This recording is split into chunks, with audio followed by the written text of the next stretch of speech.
जय हिंद दोस्तों। बच्चों, आप लोग बहुत दिन से कमेंट कर रहे थे कि सर बीआरएस पढ़ा दीजिए, बीआरएस पढ़ा दीजिए।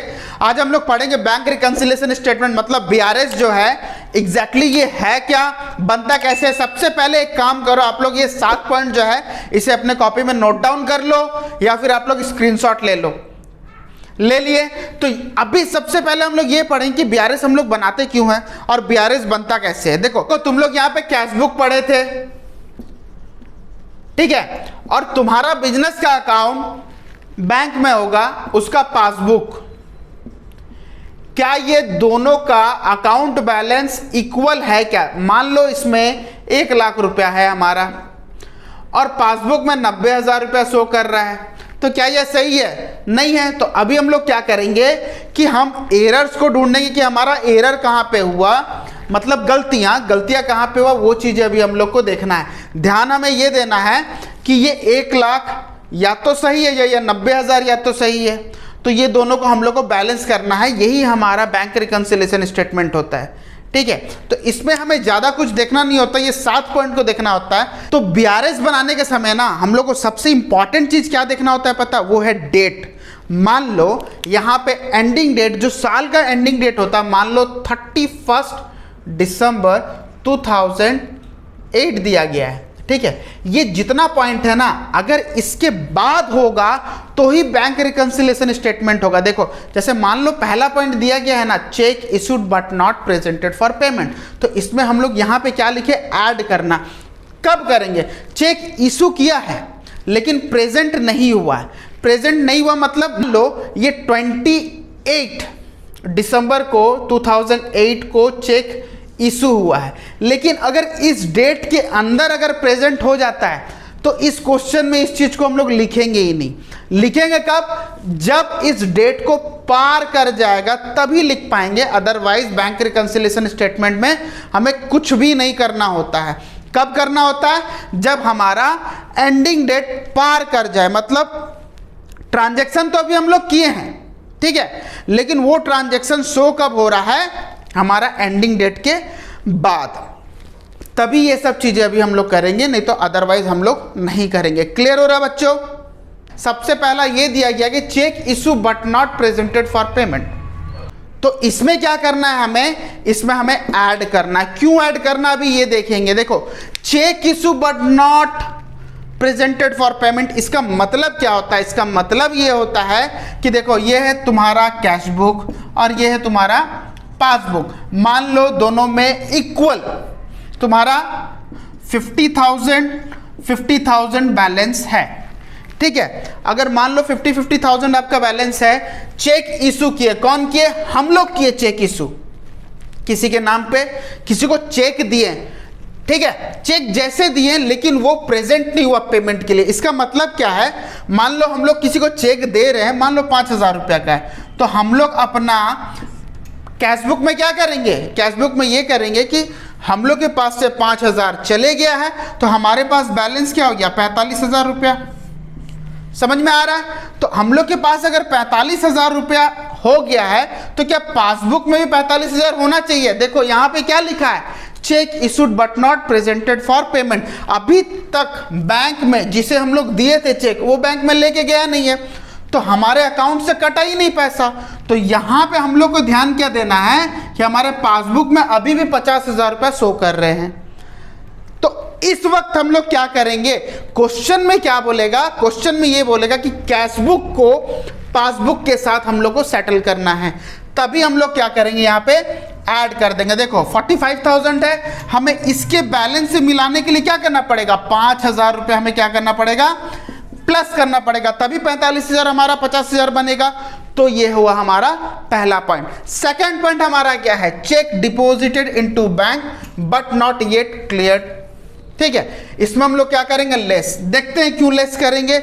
सेम क्वेश्चन है, मान लो यहाँ पे हम लोग का 50,000 रुपया हमारा बैलेंस ऑलरेडी है कैश बुक में भी और पासबुक में भी, तो चेक डिपॉजिट किया गया। देखो कोई हमें चेक दिए थे, हम लोग क्या किए? वो डिपॉजिट कर दिए।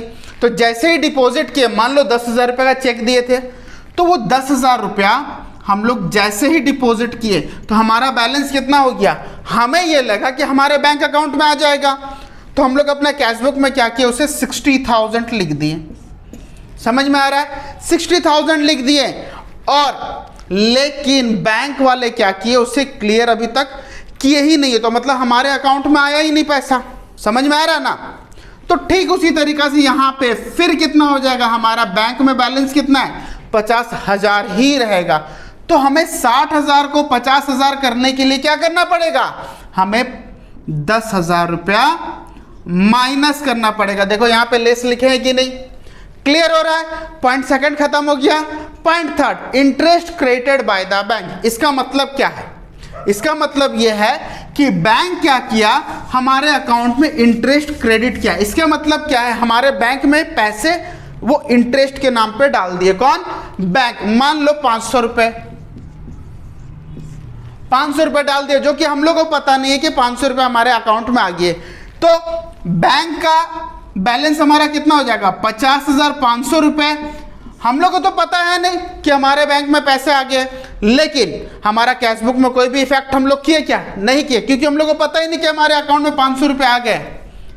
तो उस वक्त हम लोग क्या करेंगे, यहां पे हमारा बैलेंस कितना होगा, 50,000 ही रहेगा कैशबुक का।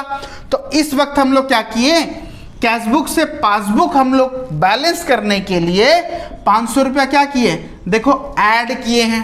तो यहां पे हम लोग क्या करेंगे, ऐड। तो जब भी ये क्वेश्चन आएगा हम लोग, ये तो हम लोग समझ ले रहे हैं, लेकिन इस चीज को रट लेना जल्दी बनेगा कि कौन सा पॉइंट आने से हमें ऐड करना है, कौन सा पॉइंट आने से हमें लेस करना है। क्लियर हो रहा है। तो यहां पे अभी हम लोग क्या किए, ऐड कर दिए।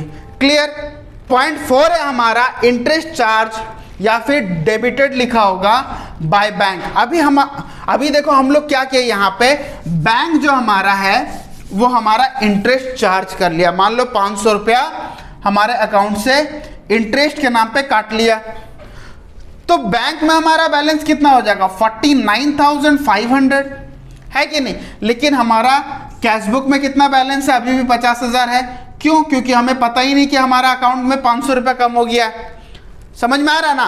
तो उस वक्त हमें इस 50,000 को 49,500 बनाने के लिए क्या करना पड़ेगा, -500 करना पड़ेगा। देखो यहाँ पे लेस किए।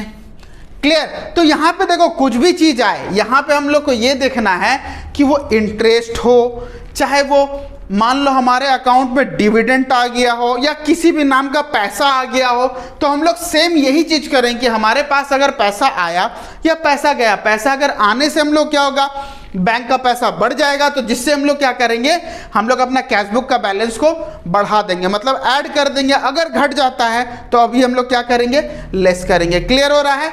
उसके बाद अभी हम लोग जाते हैं पॉइंट 5 में। तो पॉइंट 5 में बोला गया हमारा direct payment by the bank. अभी हम लोग का क्या हुआ, बैंक से मान लो हमारा डायरेक्ट पेमेंट हो गया। तो बैंक से जैसे ही डायरेक्ट पेमेंट हुआ तो क्या हो गया, हमारे अकाउंट से पैसे कट गए। मान ले कि आप लोग का 1,000 रुपया पेमेंट चले गया, मान लो आप लोग, तो यहाँ पे हमारा बैलेंस कितना हो जाएगा, 49,000। लेकिन हमें पता नहीं है कि हमारे अकाउंट से पैसे गए हैं, लेकिन हमारा कैशबुक का बैलेंस कितना है, कैशबुक का बैलेंस 50,000 रुपया है। तो अभी हम लोग को ध्यान देना है यहाँ से यहाँ जाने के लिए, मतलब कैशबुक को पासबुक का बैलेंस से मैच करने के लिए हमें क्या करना होगा, -1,000। देखो यहाँ पे हम लोग लेस लिखे हुए हैं, सॉरी यहाँ पे हम लोग लेस लिखे हुए हैं। क्लियर। तो पॉइंट 7 में हमें क्या बोला गया है, dishonoured of bill discounted with bank, या फिर ऐसा हो सकता है कि हमारा डिसऑनर्ड चेक होगा। समझ में आ रहा। तो सिंपल से यहाँ पे चीज है, मान लो कोई हमें चेक देता है या फिर बिल देता है, उसे जाके हम लोग बैंक में जमा करते हैं, तो ये पता चलता है कि जो चेक हमें मिला है वो एग्जैक्टली डिसऑनर्ड है। डिसऑनर्ड मतलब उसके अकाउंट में पैसे नहीं होंगे, या फिर वो हमें बिल देगा तो उसे अगर डिस्काउंट करने के लिए अगर हम लोग जाएंगे तो हम लोग क्या देखेंगे कि उसके अकाउंट में पैसे नहीं है। तो उस सूरत में क्या है, मान लो कि हम लोग को कोई 5,000 रुपया का बिल दिया या फिर चेक दिया, हम लोग क्या किए, हम लोग को क्या लगा कि हमारे पास पैसे आ गए, हम लोग कैशबुक में लिख दिए 55,000 रुपये, है कि नहीं, बैलेंस इतना हो गया। लेकिन क्या बैंक में आया क्या पैसा, बिल्कुल नहीं आया। जैसे डिपॉजिट किए वो बताया कि डिसऑनर्ड है भाई, चेक बाउंस हो गया या बिल डिस्काउंटेड नहीं हो सकता। तो हमारा यहाँ पे क्या है, 50,000 का 50,000 ही रहेगा।